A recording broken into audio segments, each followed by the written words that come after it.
James Carter had always been close to his mother, Evelyn.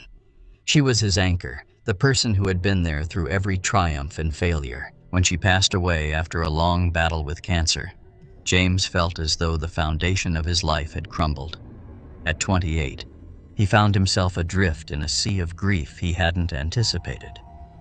He withdrew from friends and family, locking himself in his small Chicago apartment. Days blurred into nights, and the weight of his loss consumed him. The nights were the hardest.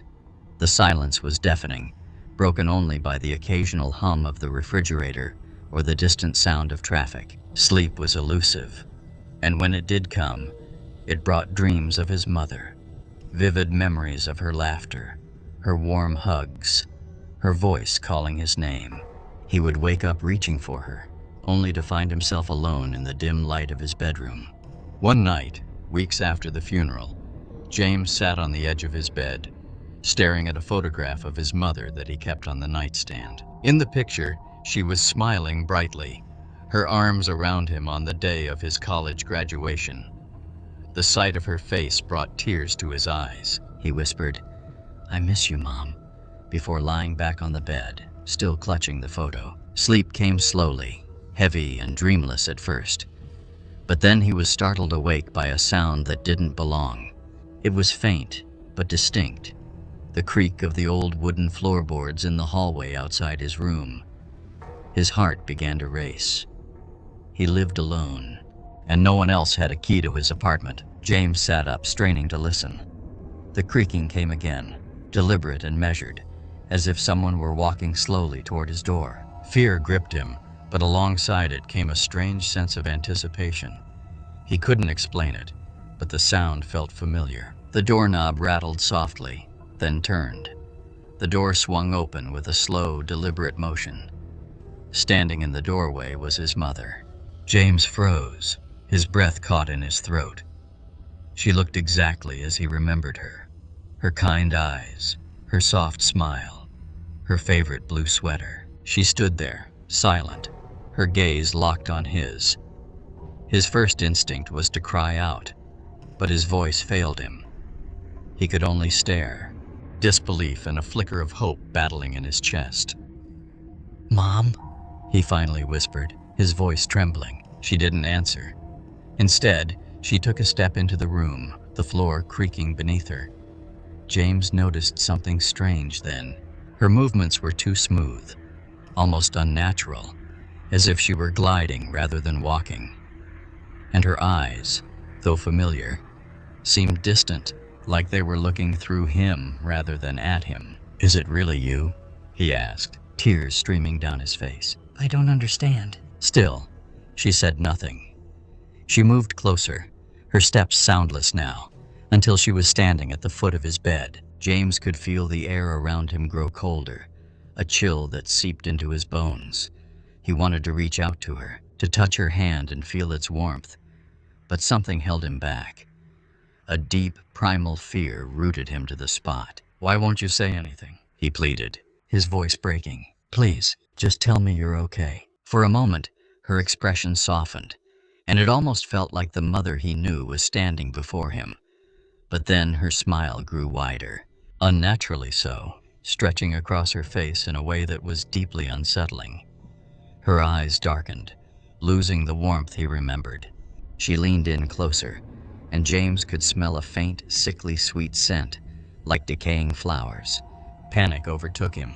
He scrambled back on the bed, pressing himself against the headboard. "You're not her," he whispered, shaking his head. "You're not my mom." The figure tilted its head, as if studying him, before straightening up. Then, without a word, it turned and glided back toward the door. It paused in the doorway, looking over its shoulder one last time, before disappearing into the darkness of the hallway. James sat there, trembling, his chest heaving with ragged breaths. He waited for hours, clutching the photograph of his mother, too afraid to leave the room. When the first light of dawn finally crept through the blinds, he summoned the courage to get up. The hallway was empty, the apartment silent. There was no sign of anyone, or anything, having been there. In the days that followed, James tried to rationalize the experience. He told himself it was a vivid dream, a hallucination brought on by his grief and lack of sleep. But no matter how much he tried to convince himself, he couldn't shake the memory of her face, or the cold, hollow feeling that had filled the room. Desperate for answers, he reached out to a grief counselor, who assured him that such experiences were not uncommon.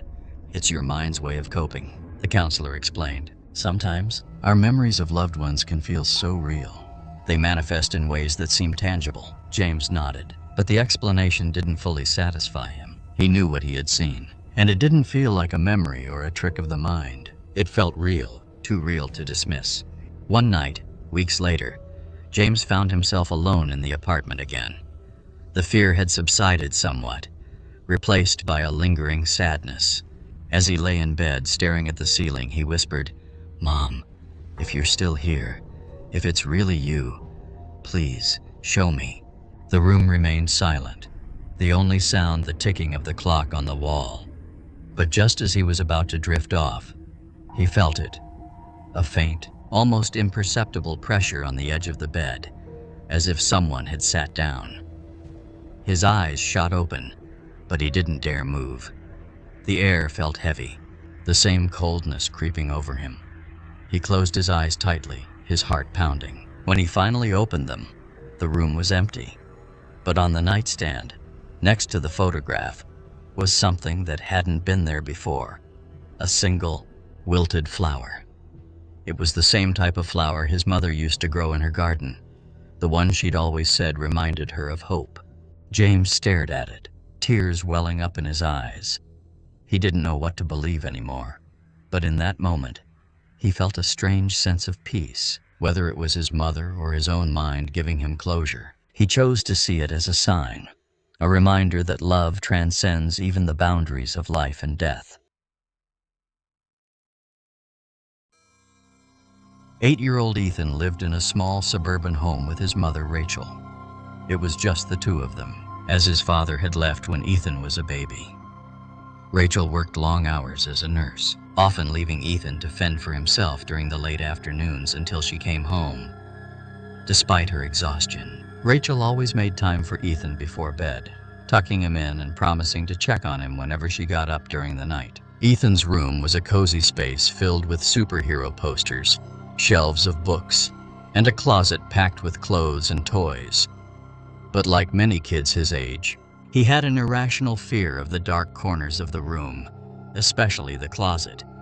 Rachel always reassured him there was nothing to fear. "Monsters don't exist, sweetheart," she'd say with a tired but loving smile. One humid summer night, Ethan was restless. The sound of cicadas outside his window made it hard to sleep. He tossed and turned, staring at the faint glow of his nightlight casting long shadows across the room. Just as he was beginning to drift off, he heard the faint creak of the floorboards outside his door. The sound made him sit up instantly. His heart raced for a moment before he remembered his mother's nightly habit of checking on him when she got up for the bathroom. The door to his room creaked open slightly, and in the dim light, he saw her silhouette standing there. She didn't say anything, just raised her hand in a small, playful wave. Relieved, Ethan smiled and waved back. "Hi, Mom," he whispered, his voice groggy. She didn't respond but stepped into the room, her bare feet silent on the carpet. Instead of coming to the bed as she usually did, she walked toward the closet. Ethan tilted his head, confused. His mother rarely touched the closet. She usually left it to him to clean up the mess of toys he scattered everywhere. She opened the closet door slowly, peering inside. Then, to Ethan's surprise, she stepped into the closet and pulled the door almost shut behind her. The door remained slightly ajar, and Ethan could see her eye peeking out through the small crack. She just stood there, unmoving, her gaze locked on him. At first, Ethan found it funny. "Mom, what are you doing in there?" he giggled, the innocence of childhood washing over the strange moment. She didn't answer. Her eye remained fixed on him, unblinking. The laughter faded from Ethan's face as the seconds dragged on. "Mom?" he called out again, his voice quieter this time, tinged with confusion. Still, no response came. The longer she stood there, the more Ethan's unease grew. Something about her posture, the stillness of her eye, didn't feel right. Ethan lay back down, pulling the covers up to his chin. "Okay, Mom. Good night," he muttered, hoping she'd step out of the closet and tuck him in like she always did. Instead, the crack of the door remained exactly as it was, her eye peering through like a silent observer. Eventually, exhaustion overcame him, and despite his discomfort, Ethan fell asleep.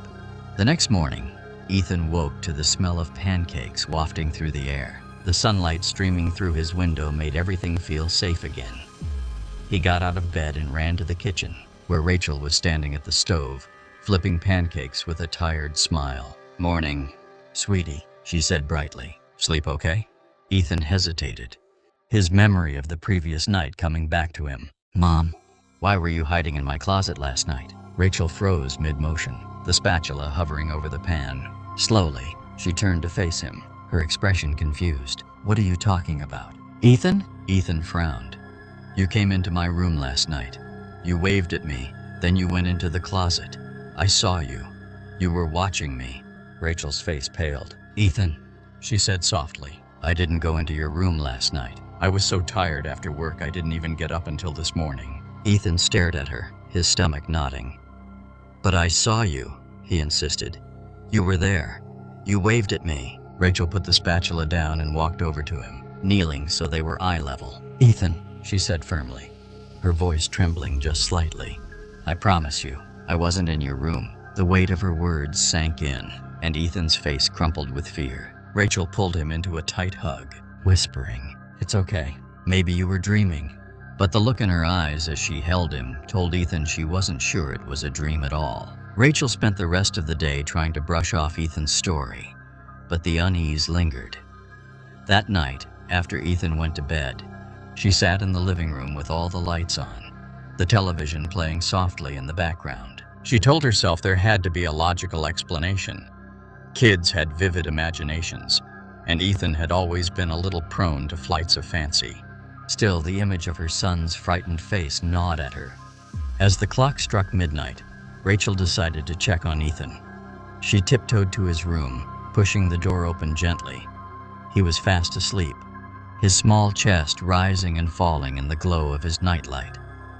Rachel stepped inside, brushing a strand of hair from his forehead, and felt a wave of love and protectiveness wash over her. She turned to leave, but stopped short. The closet door was slightly ajar, just as Ethan had described. Her pulse quickened as she stared at the dark gap, her breath catching in her throat.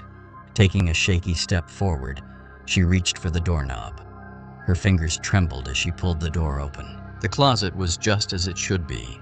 Rows of hanging clothes, a few scattered toys on the floor. But something about the space felt wrong, as if the air inside was heavier, colder. Rachel backed away slowly, shutting the door firmly behind her. She climbed into bed that night with the uneasy feeling that something wasn't right in her home.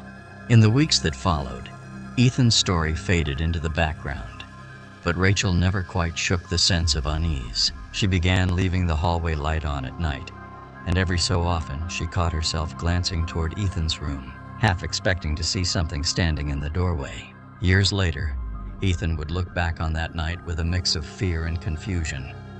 He never saw his mother in the closet again, but the memory lingered like a shadow, a reminder of a moment he couldn't explain. Rachel never spoke of what she saw or felt that night, but the closet door remained locked from that day forward, the key tucked away in a drawer she never opened.